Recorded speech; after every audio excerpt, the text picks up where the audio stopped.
സർക്കാർ ജോലിക്ക് യോഗമുള്ള നക്ഷത്രങ്ങൾ ഏതൊക്കെ? വിദേശ വാസ യോഗമുള്ള നക്ഷത്രങ്ങൾ ഏതൊക്കെ?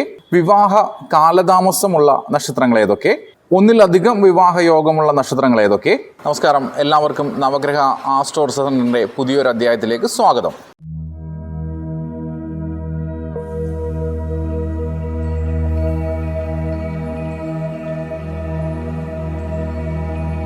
വിദേശവാസ യോഗമുള്ള നക്ഷത്രങ്ങൾ, സർക്കാർ ജോലിക്ക് യോഗമുള്ള നക്ഷത്രങ്ങൾ, വിവാഹ കാലതാമസമുള്ള നക്ഷത്രങ്ങൾ, ഒന്നിലധികം വിവാഹ യോഗമുള്ള നക്ഷത്രങ്ങൾ, അല്ലെങ്കിൽ കോടീശ്വര യോഗമുള്ള നക്ഷത്രങ്ങൾ, ലോട്ടറി അടിക്കാൻ യോഗമുള്ള നക്ഷത്രങ്ങൾ എന്ന് ഒന്നും തന്നെ ഇല്ല എന്നുള്ളതാണ് യാഥാർത്ഥ്യം.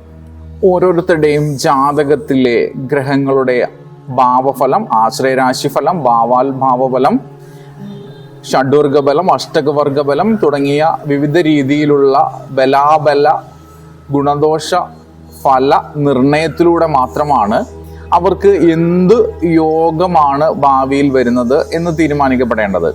അവർക്ക് സർക്കാർ ജോലിക്കുള്ള യോഗമാണോ, വിദേശവാസ യോഗമുള്ള ജാതകമാണോ, അതോ ബിസിനസ് ചെയ്യുന്ന ജാതകമാണോ, ഇവരുടെ വിവാഹത്തിന് കാലതാമസമുള്ള ഉണ്ടാകുന്ന ജാതകമാണോ എന്നൊക്കെ തീരുമാനിക്കുന്നത് ജാതക ഫലത്തിന്റെ അടിസ്ഥാനത്തിലാണ്. അത് നക്ഷത്രത്തെ മാത്രം അടിസ്ഥാനമാക്കിയല്ല.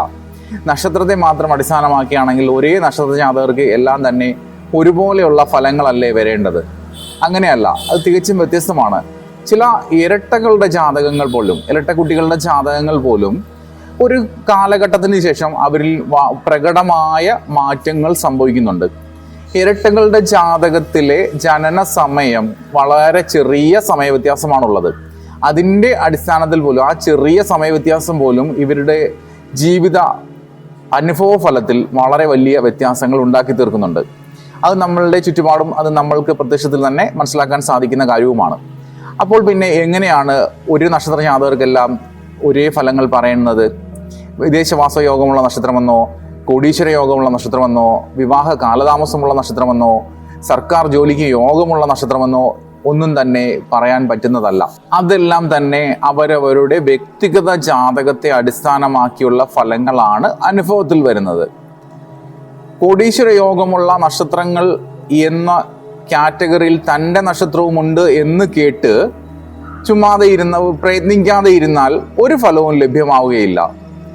അതുപോലെ തന്നെ എനിക്ക് വിവാഹ കാലതാമസമുള്ള ജാതകമാണ് എന്ന് കരുതി പരിശ്രമിക്കാതെ ഇരുന്നാൽ അത് നടക്കുകയുമില്ല. വിദേശവാസ യോഗമുള്ള നക്ഷത്രമാണ് തൻ്റേതെന്ന് എവിടെയെങ്കിലും കേട്ടുകൊണ്ട് വിദേശത്ത് പോകുമെന്ന് കരുതി വെറുതെ ഇരുന്നാലും അത് നടക്കണമെന്നില്ല. ഇതെല്ലാം അവരവരുടെ ജാതക ഫലത്തെ അടിസ്ഥാനമാക്കിയാണ് അനുഭവത്തിൽ വരുന്നത് എന്നുള്ള യാഥാർത്ഥ്യം മനസ്സിലാക്കുക. എല്ലാവർക്കും ഉപാസനാമൂർത്തികളുടെ അനുഗ്രഹവും കുടുംബ പരദേവതകളുടെ കാരുണ്യവും ഉണ്ടാകട്ടെ. അത് അപ്രകാരം ഭവിക്കട്ടെ. നന്ദി.